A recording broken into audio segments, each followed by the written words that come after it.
So, good afternoon po sa inyong lahat, mga ma'am, sir. Good afternoon po sa inyong lahat ng nanonood sa mga vlog ko dito sa Agusan, Mars.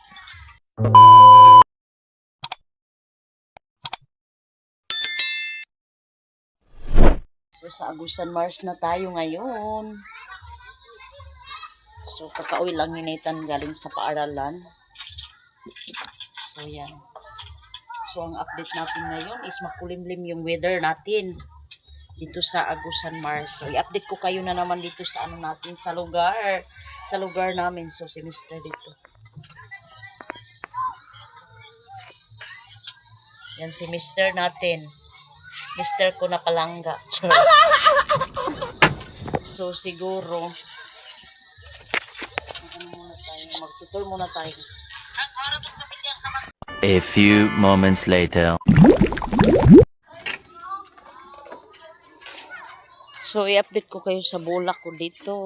May nabubuhay na tong bulak natin.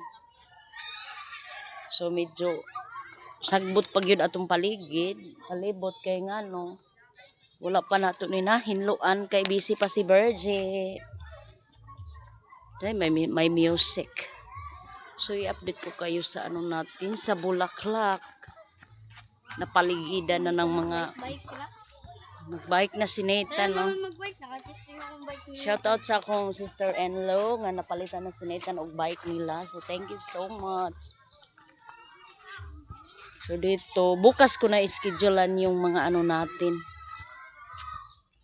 So, wala nang ano ng upo natin, wala nang bunga. Mayroon pa isa. So, i-update ko kayo naman, no? Sobrang ano pa dito dahil walang ano ba, hindi pa nalinisan natin. Ulan. So, wala nang ano dito. Oh, daming bunga ng ano natin, sili.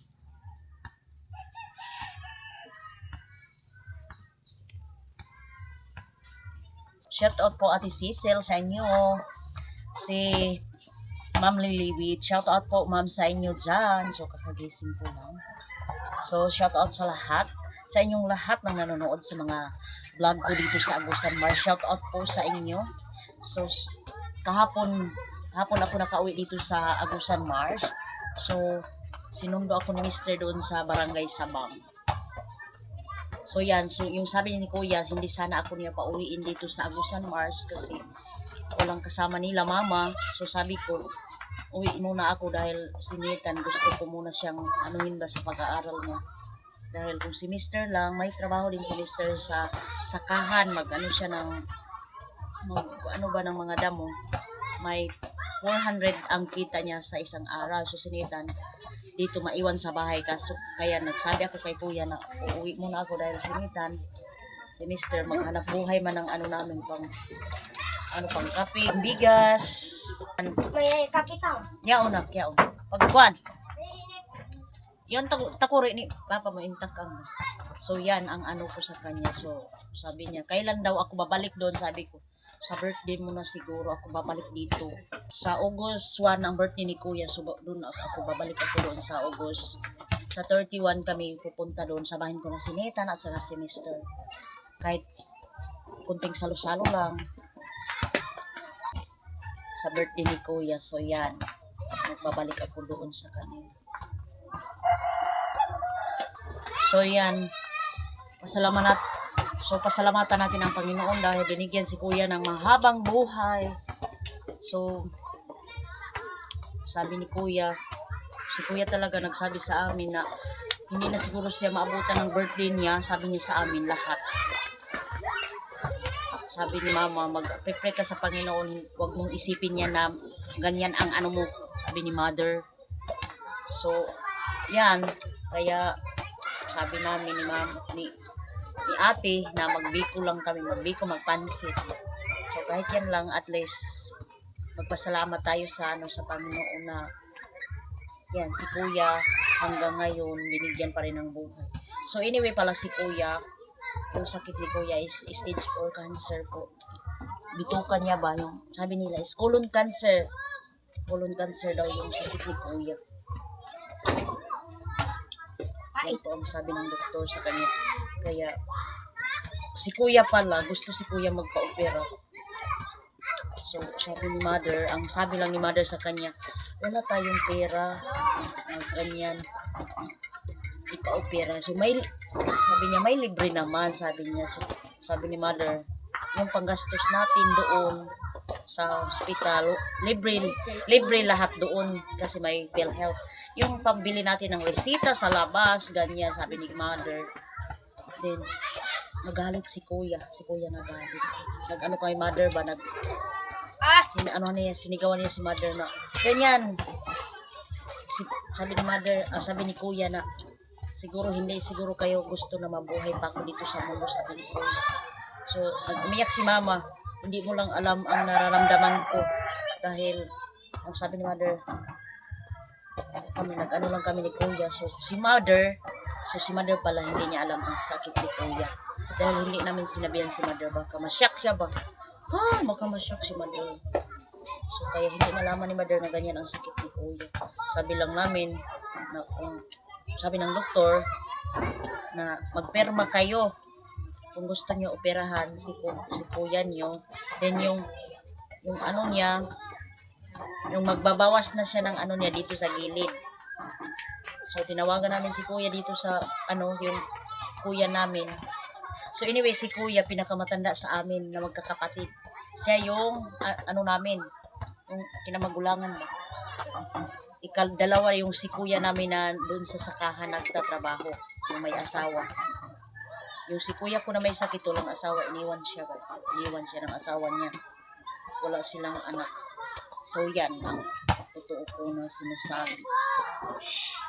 So ang ni kuya, yung sabi ko, kapag hindi nilalagyan ng Epicacent yung tiyan niya, umahagulo siya gabi, araw.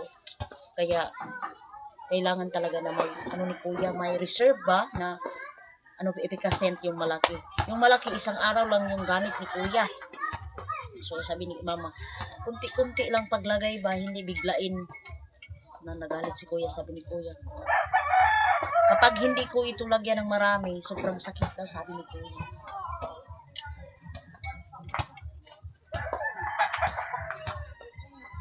Sobrang payat na ni kuya. Yung lugar namin, hindi nila alam ang ni kuya, kaya hindi naman namin maiwasan na magsalita sila ng bakit hindi niyo another in-hospital naman si kuya. Hindi kasi nila alam ang nararamdam. Hindi kasi nila alam ang sakit ni kuya. Hindi namin ipaalam sa kanila na ganyan ang sakit ni kuya.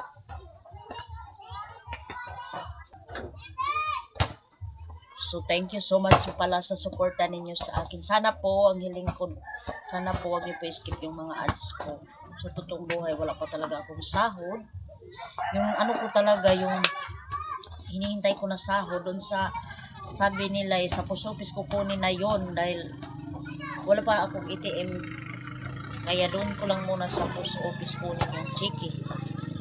Pinadala na kasi sa akin ng taga YouTube.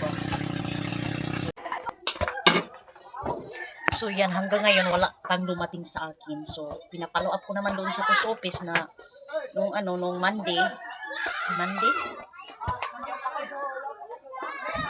Nung Thursday man yata yun, pumunta ako doon sa post office. Sabi nila is wala pa daw pangalan ko doon dumating. So siguro, sabi ng taga Google is 3 weeks and 6 weeks darating na yun. So siguro 2 buwan. So 2 buwan na ngayon. Siguro, sana dumating na para makatulong ako sa kuya ko ba. Pambili ng ng Epicacent, ng pangailangan ni kuya. So, Quaker Oats. So, iba-iba yung ni kuya. Yung gusto ni kuya ba, gusto siya kumain ng Quaker Oats na naman. So, gatas. Gusto din niya Milo. Sabi ko, huwag kang uminom ng Milo. Gatas lang. Gatas, i-focus mo sa gatas. So, sabi niya, iba-ibahin daw niya para hindi masyado. Kapag palagi daw niya iniinom ang gatas, masakit daw yung niya. Yan. Pag Milo na naman, is kunti lang yung sakit. Pag bukas, energy na naman. So, si kuya, sabi ko ni mama, naman yun, nalilito na tayo, sabi ni mother. So, So sabi ko kay mother, wag mo na lang si kuya pa. Anuhin ba yung dili na nato si kuya tumpangan sa iyang kagustuhon kay siguro tungod siguro na sa iyang gibati maunang permisya stress ba permisya sa puton. So si kuya palaging na ano ba palaging nagagalit si kuya. Pag umiiyak si kuya ng sobrang sakit, yun magagalit mag-ano sa amin. Yung sumisigaw ba na ganyanin. So kami mag-ano na lang kami o ito. Paano na lang ba yun? Uyun-uyunan ba sa iyang kagustuhon? So yan ang ano ko, update ko kay kuya sa totoong buhay namin.